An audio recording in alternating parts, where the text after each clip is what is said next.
ఇప్పుడే జీ5 app download చేయండి. చూడండి మీ ఫేవరెట్ టీవీ షోస్ ఎప్పుడైనా ఎక్కడైనా. పంతులు గారు, చివరి బిందె నేను పోస్తాను.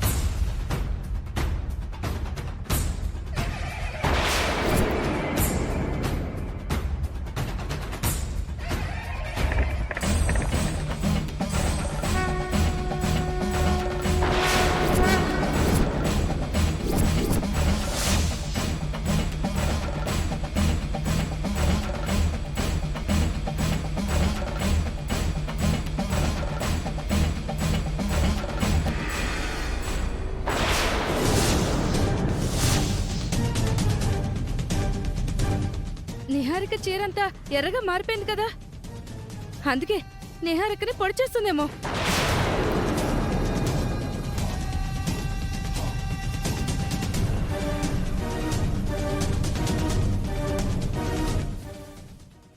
జీ5 యాప్ డౌన్లోడ్ చేసి అన్ని ఎపిసోడ్స్ పూర్తి ఉచితంగా చూడండి.